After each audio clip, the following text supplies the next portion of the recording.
Welcome back to the Kwik Brain podcast. I'm your host and your brain coach, Jim Kwik. In our last episode, I shared with you 25 lessons that I've learned turning 50. And in this episode, I'm going to share with you 25 more.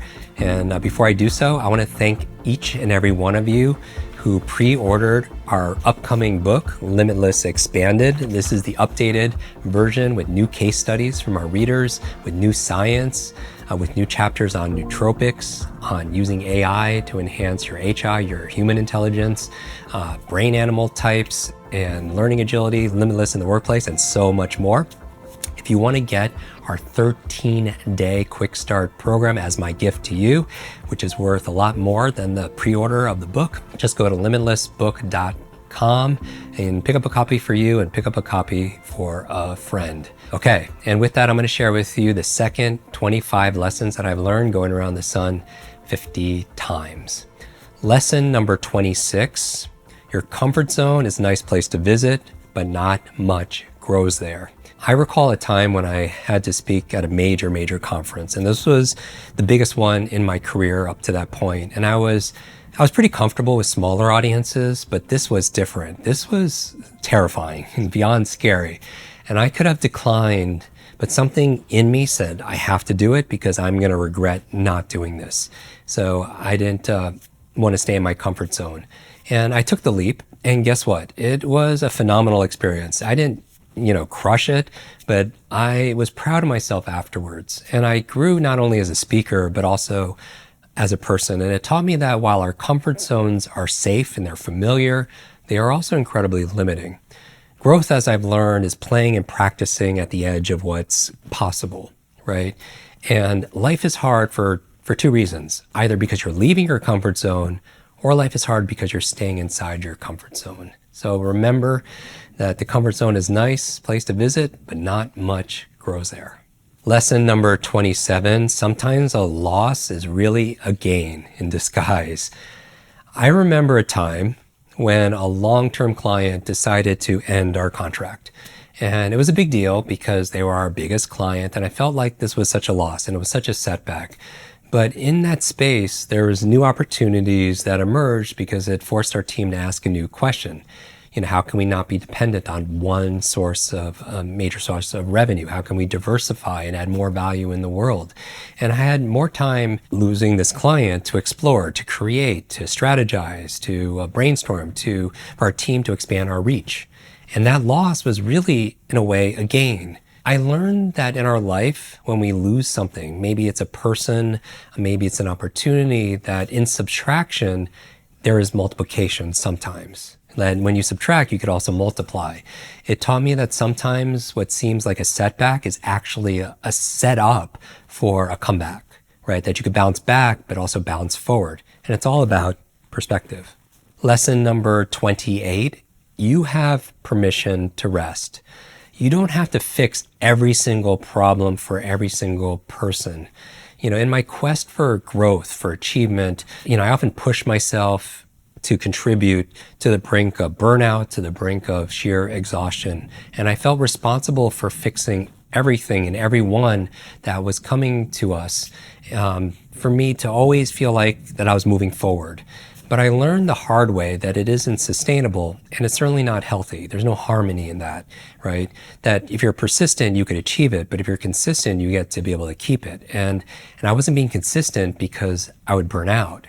And there was a period of this burnout where I was on the decline. It was a real wake-up call. I ended up in the emergency room because I was going days without sleeping. And I learned to give myself permission to rest, to recharge, to rejuvenate, to be able to recover. And I learned that it's okay to pause, to breathe, to take care of myself, and that you are not responsible for fixing everything that is broken. You have permission to rest. Lesson number 29, control the controllables. There was a time when I was leading a brain training workshop and it wasn't going at all as planned. The technology kept on failing. The venue was noisy. I was stressed. I was frustrated. And then I took a step back and I realized I was trying to control things. Some of them were beyond my control. And I shifted my focus on what I could control. I could control my content. I could control my energy. I could control my focus. I could control my delivery. I can control my attitude. And the workshop turned out to be one of the most memorable ones that I ever did, even to this date.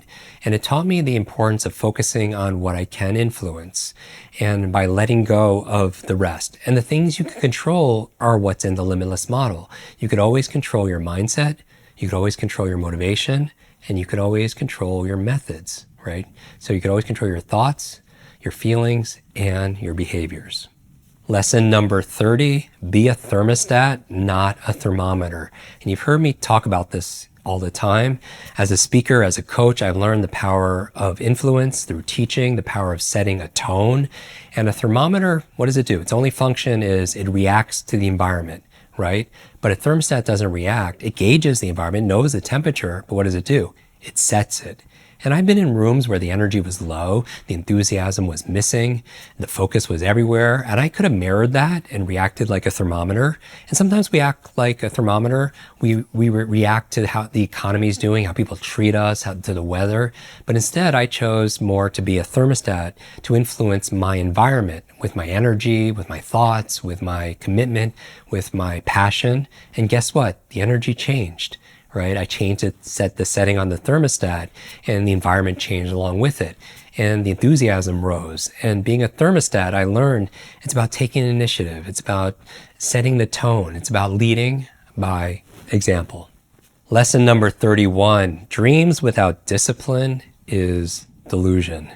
I'm all for positive thinking, but you could dream about things and hope the law of attraction creates it, but it requires also the law of action. And I've always been a dreamer because that was my way of escaping the pain and the struggles I was going through growing up. And for a long time, my dreams were just that. They were dreams. And a dream that you're not pursuing actively is like a nightmare.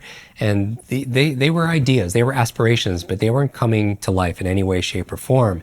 And then I learned a powerful truth about dreams, that dreams without discipline is a delusion. And I began to apply discipline to my dreams. Jocko Willink talks about that with discipline equals freedom, the freedom and the power to achieve your dreams. And I started to set goals and create routines and blueprints, and I started cultivating the habits, because first you create your habits and your habits create you. And slowly but surely, my dreams began to take some kind of shape, and it became more of a reality. And it was a profound lesson that dreams, no matter how grand, require the humble ingredient of discipline. Lesson number 32, questions are the answer. We have about 60,000 thoughts a day. The problems are 95% of those thoughts are the same thoughts you had yesterday and the day before that. So if you want to affect change, a lot of those ideas and those thoughts come in the form of questions. Early in my journey, I sought answers. I read books, attended seminars, consulted mentors, but the most powerful answers came not from all those external sources. Some of them did, certainly, but from within, from my own questions. I learned asking the better questions can unlock deep insights, can steer us towards the answers we seek. We talk about the reticular activating system and how the brain primarily is a deletion device, and by asking questions, it shines a spotlight on those answers. But what are the questions you're asking on a regular basis? When faced with a challenge, I learned not to ask, why is this happening to me? But maybe a question is, what is this teaching me? What's the best use of this moment? How can I do this and enjoy the process? Questions I found really are the answer. Lesson number 33. If your mind is full, then write. If your mind is empty, then you want to be able to read. And I've done this for decades. Throughout my life, I've used two of the most powerful tools to navigate my mental landscape, writing and reading. When my mind was crowded with thoughts, ideas, rumination, worries, then I wrote. Right? It was a release. It's a release, a way to declutter my mind, to make sense of my thoughts. And when my mind felt empty, uninspired, then I went to reading. Right? I filled it with wisdom of mentors, wisdom of other authors. With new ideas, I came new perspectives and new behaviors. And these simple tools of writing and reading became my mental balancers, if you will. My means of achieving clarity and also inspiration. Lesson number 34.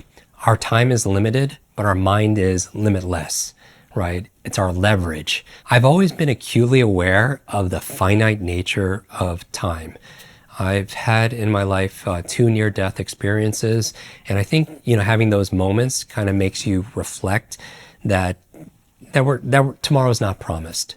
We have today, and one life. Why aren't we running towards our dreams like we're on fire?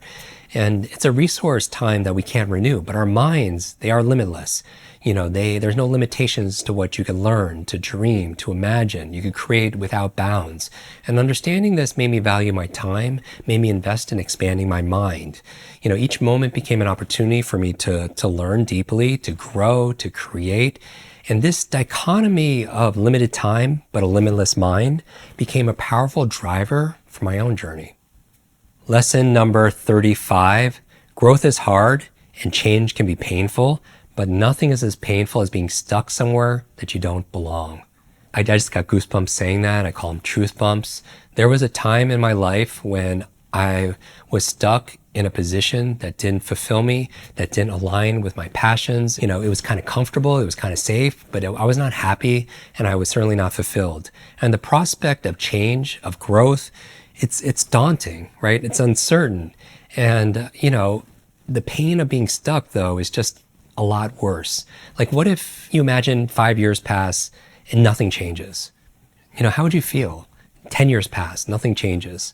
Like if I was to think like I'm going from 50 to 60 and I'm exactly the same person, I wouldn't feel that good, right? So every day you have a chance because you have a choice. And I choose growth. I choose change. It was hard. It is still painful, but it led me to where I feel like I belong.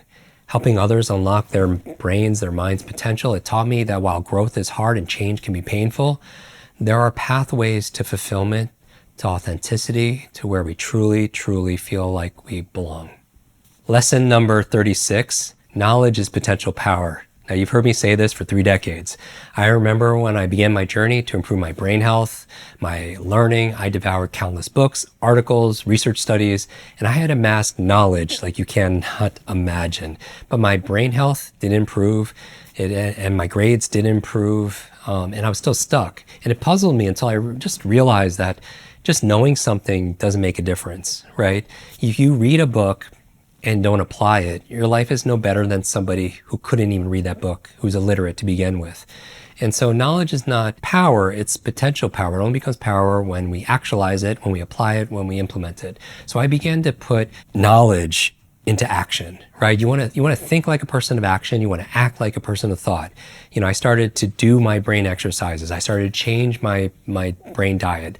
I started to incorporate mindfulness practices. I started to practice my memory palaces, my speed reading. Sure enough, I began to see change positively. It was a powerful lesson in the potency of applied knowledge. Lesson number 37, the problem is not always the problem. The problem is often our attitudes and our assumptions about the problem. I remember years ago, one of my workshops, a participant was struggling with a memory exercise. He was very frustrated. He was ready to give up. And I took him aside during a break and I asked the person to explain to me what the problem was. And he made it clear that the exercise wasn't the problem as he spoke to me. It was his assumptions about his own memory abilities. I asked him to approach the exercise again, but this time with an open mind, as if you're an 8-year-old child, free from assumptions. And to his surprise, he was able to complete it, right? And even do it better than most of the class. And the problem I learned often lies not in the situation itself, but in our attitudes and our assumptions about it. Remember the power of our mindset and the power of our own beliefs. If you think you can or think you can't, as Henry Ford said, either way, you're right. Lesson number 38, improving just 1% a day equals a 37 times improvement over the course of a year. If you took that 1% and compounded it daily for 365 days, it becomes a 37x improvement So if it's your optimism, if it's your reading ability, if it's your confidence, it's your capability, what are you getting better at? What are you getting better at every single day, just a little bit? Because little by little, a little becomes a lot. I've always believed in continuous improvement, but the impact of small, consistent improvements was what truly brought home to me when I started training, like doing a marathon. I started with short runs and I gradually increased the distance, and each day I would improve just a little bit more. But over time, those little improvements really started to add up. And by the time the marathon came, I was ready and I completed it. And this is something I never thought it was possible for me before that. It taught me the incredible power of compounding, of consistent incremental improvements. Remember, little by little, a little becomes a lot. Lesson number 39, your today is more powerful than all of your yesterdays combined. What does that mean? I used to carry the weight of my past, my failures, my mistakes, my missed opportunities, and they weighted me down. And I'm here to just remind you that not all that weight is meant for you to carry. They shadowed my present, pulling me back. And, you can't steer the car through your rear view mirror, right? And then because I realized that my power resides in my now, in my today, right? No matter how many yesterdays that I had in 50 years of yesterdays, it's my today that has the power to create change, to write a new story, to start a new chapter. This realization was very liberating. It was very unlimiting, to use one of the words we use in Limitless. I let go of my past and I started to embrace my present. Really what empowered me was the knowledge that my today is more powerful than all my yesterdays combined. Lesson number 40, you don't inspire people by revealing your superpowers. You inspire people by helping them reveal their own superpowers. The reason why I wrote Limitless and I opened up with the hero's journey, Joseph Campbell's framework for the hero's journey, so it wasn't about me being the superhero, it was about you being the superhero. I wanted to be the Miyagi or the Yoda, if you will, that helps you, on your journey. Because when I started my career as a brain coach, I was eager to share my knowledge, my skills, my superpowers, and do these fancy demonstrations. And I still do it every so often if I have time to show people what's possible. But I thought that was how I could inspire others. But over time, I realized that true inspiration comes not from revealing your own superpowers, but by helping others discover theirs. Right? People would see me do these demonstrations, memorizing, 50 people's names in an audience, or 100-digit number, or 100 random words. And they always leave saying, wow, Jim is really impressive. And then they go about their day. But when I show people how, I pull back the curtain and show them how to do it themselves, that's where the shift changed. Like the shift in my focus to helping other people unlock their potential, their impact. It became incredibly profound. I get emotional even thinking about it. People weren't just inspired, they were empowered, right? And it was the difference between inspiration and empowerment. It was a lesson in the true essence of inspiration and leadership. And remember, the life you live are the lessons you teach. Maybe you're surrounded by people who you want to change, but just think about how hard it is just to change you. But you can inspire them and empower them to make the change one step at a time. Lesson number 41. Everyone can be our teachers. I live now with the expectation every single day that one conversation with somebody of every age and background, career, education level, financial situation, gender, history, IQ, everybody could be a teacher. I remember just really ingraining this, years and years ago. It was very my early days, learning about brain health. I was at a seminar and I was ready to absorb the knowledge. I was ready to take notes by this acclaimed speaker, but that day I actually learned some of these invaluable lessons. Some of them I shared with you in this episode, from an unlikely source, the person that was cleaning up during the breaks. And as we chatted during one of the breaks, this person was full of joy. I was like, wow. It doesn't matter what you're doing. If you bring joy to it and bring presence, and you take pride in your work, that it's not about doing what you love. You can find the love in what you do. Then you could add 5 days to every single week, because most people just look forward to the weekends. And as we chatted during the break, he shared stories of his experiences, his observations about the people that he got to see on stage all the time, working in this environment, his philosophy on life, and his words was so much more valuable than that person that everyone was paying to hear speak. I learned more from that conversation than many of the seminars that I ever attended. And so that day I learned that everyone can be our teachers if we are open and willing to learn. Lesson number 42. Don't compare yourself to anyone but your best self. So many times we live in a world of comparisons. We looked at social media and the grass is greener. And maybe the grass is greener where you water it. Maybe the grass is greener because of the filter that everyone's using. Or maybe the grass is greener on social media because there's a lot of artificial turf out there, right? But, if you're green with envy, then it takes away from the joy of who we are. And we live in a world that often compares and compels us to compare our success. And we're comparing our life with somebody's, we're comparing our chapter 5 to somebody's chapter 21, or we're comparing ourselves to everybody else's highlight reel of what they choose to put on social media. And I too fell into this trap, often feeling inadequate, overshadowed. Then one day, it was training for another marathon, I had this epiphany where every day I was competing, with others, trying to run faster and farther. But the only meaningful competition was really with the person in the mirror, with myself, with the me from the day before, if you will. And from that day, I started to resolve to compare myself only to the best version of myself and not with anyone else. It was very liberating. It was a shift for me, one that allowed me to recognize and celebrate my own potential and my own progress. Lesson number 43, there are no failures, just failure to learn. I believe that feedback is the breakfast of superheroes. In my journey to improve my brain health, I had my fair share of setbacks. A lot of people would label them big failures. Each felt like a blow, a sign that I was not making progress, that I was off course. But over time, I realized that these were not failures, but opportunities. Opportunities to what? To learn, to get feedback, to grow. And each setback taught me something about my brain, about my approach, about my current limitations or my knowledge, skills, current set of abilities. And these became stepping stones that led me to my goal. And this shift in perspective, you would say, to see failure not as a dead end, but as a detour, a learning opportunity, it's a game changer, right? That where failure is not the opposite of success, it's part of success. Lesson number 44, stand guard to the doors of your mind. I can't emphasize this enough. Years ago, when I was healing my brain injury, I realized it's not just about what you're feeding your body, but it's also about what you're feeding your mind and also what you're preventing from getting in. Like a careful gardener, if you will, I learned to weed out a lot of the negativity, the toxicity, the unnecessary. And much like your diet for your body, I wanted to provide a mind diet, if you will, for my brain.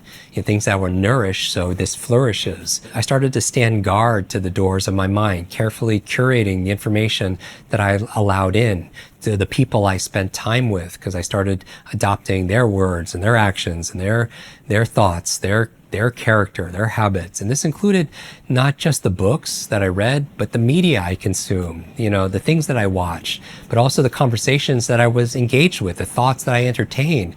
And this vigilant, this relentless way to the guardianship my mind was a key factor in my journey towards improved brain health and a better life. Lesson number 45, monitor your self-talk. One of the most powerful, profound shifts I made on my journey was to start paying attention and being acutely aware of my self-talk. The way we talk to ourselves shapes our perception, our actions, our belief in ourselves, our own reality. And I noticed that I often spoke to myself harshly. I was very critical of myself. I started to realize that if I wouldn't speak to a friend that way, or a loved one that way, why should I speak to myself that way? So I began to monitor and adjust my self-talk, and I made it kinder, more supportive, more empowering. And this shift in self-talk, it had a profound impact on my confidence, on my motivation, on my belief, on my resilience. Remember, your brain is like a supercomputer and your self-talk is the program it will run. So monitor your self-talk. If you truly understood how powerful your mind is, you wouldn't think something you didn't want to be true. right? It's not to say you have one negative thought ruins your life any more than eating that one donut does. But if you eat that donut every single day, multiple days, multiple times a day, over time, what's going to happen, right? That's what could happen in your mind. Lesson number 46, when you take a stand, you uncover your strength. And this is important. I don't know who I'm talking to right now, but when I realized, there was a point in my journey where I realized I had to take a stand, because the idea is you stand for something, or you fall for anything. I stand for my health, I stand for my purpose, I stand for my vision of the impact I want to make.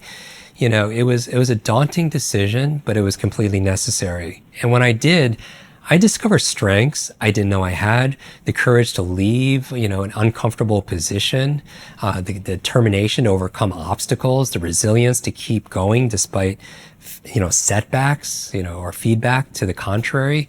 When you take a stand, you uncover your strengths. And so in what area do you need to stand for yourself?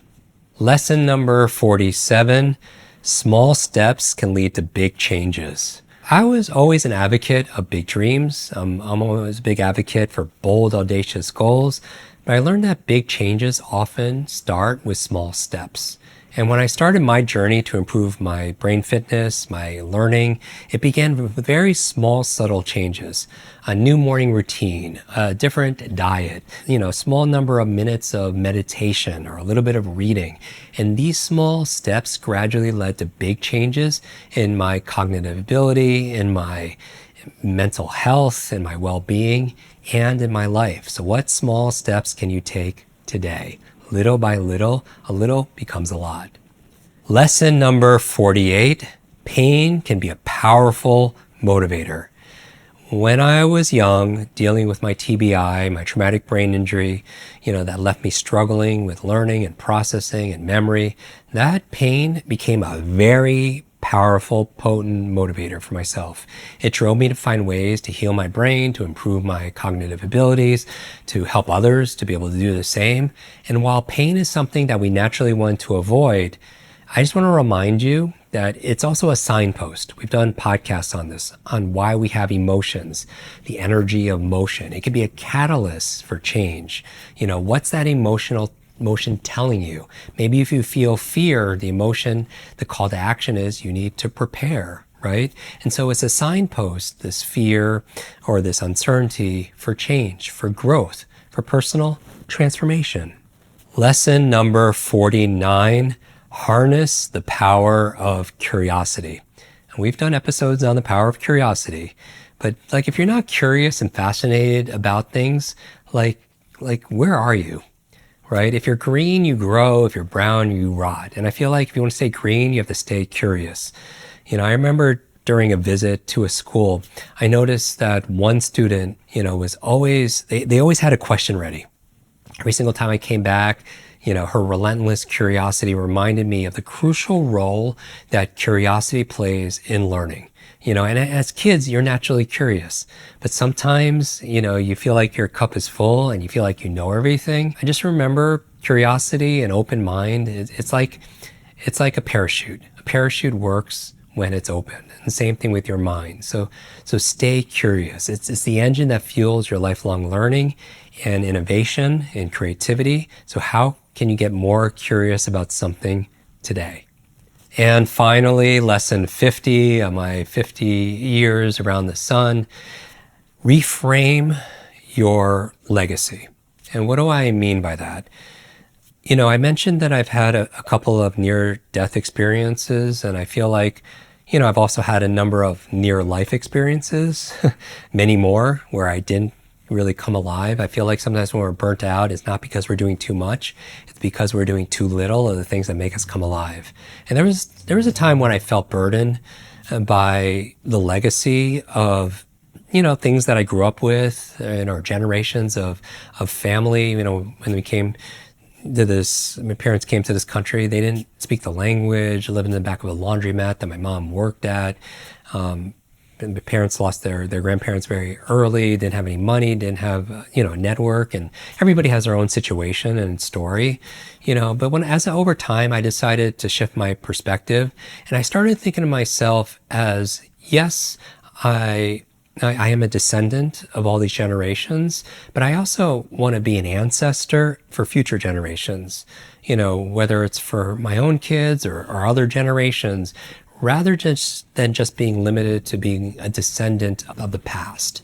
And it was a simple shift, but I challenge you to try this on, but it dramatically changed the way I approach my life. It made me realize that the life we live are the lessons we teach, and what are we passing on to the future, right? This whole idea is like when you teach a child, you also teach their children. So what if you looked at yourself also not just a descendant, of your ancestors, but what if you looked at yourself as an ancestor to future descendants and future generations, yours and others? So everybody, that is 50, and I'm sure I could probably go another 50, and maybe I'll do that in another 50 years if you feel inspired. But what I would love for you to do is take one simple action. I went long on this, and remember, we put the extended version on YouTube. Make sure you subscribe. We have over 1 million subscribers there, so you don't miss anything there. We put even some of my talks from closed door events as well. But, I want to thank you for everybody to celebrating the new upcoming book, Limitless Expanded, with all the new chapters and all the new research. For your pre-order again, you get 13 days of a quick start program, including 3 brand new modules on AI, on learning types, in terms of your brain types and learning agility and so much more. Get it at limitlessbook.com. But I encourage you right now, wherever you're consuming this, take a screenshot of it and tag me in it so I get to see it, and share which of these 50 lessons that I shared really resonated with you. So that way your fans, your followers, your friends, your family, they get the benefit of learning also. Because remember, you learn to earn, to return, to be able to share with the world. And that's really why we're all here. It's an honor, whether it's been just today or we've been together for decades, to be your brain coach. And I look forward so much to the next few decades. I'm your brain coach, Jim Kwik, and I'll see you in our next episode.